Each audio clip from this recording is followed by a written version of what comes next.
नांदेड हादरले. 72 तासांत 5 हत्या. शिवसेना शिंदे गटाचे नेते सोनू कल्याणकर यांची निर्घृण हत्या. नांदेड शहरात गुन्हेगारीचा आलेख दिवसेंदिवस उंचावत चालला असून आज सकाळी पुन्हा एका राजकीय नेत्याची हत्या झाल्याने खळबळ उडाली आहे.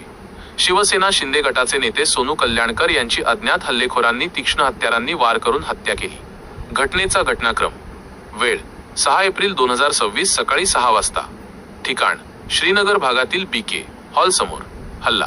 सोनू कल्याणकर मॉर्निंग वॉकला गेले असताना किंवा त्या परिसरातून जात असताना हल्लेखोरांनी अचानक हल्ला चढवला. महत्त्वाचे मुद्दे. दहशतीचे वातावरण. गेल्या 3 दिवसांत 72 तास. नांदेडमध्ये झालेली ही 5वी हत्या आहे. यामुळे शहरात भीतीचे वातावरण निर्माण झाले आहे. जुना वाद. याआधी 2021 मध्येही सोनू कल्याणकर यांच्यावर गोळीबार झाला होता. त्यावेळी ते थोडक्यात बचावले होते. पोलीस तपास. घटनेची माहिती मिळताच पोलिसांनी घटनास्थळी धाव घेतली असून या हत्येमागील कारण आणि आरोपींचा शोध घेण्यासाठी तपास सुरू केला आहे.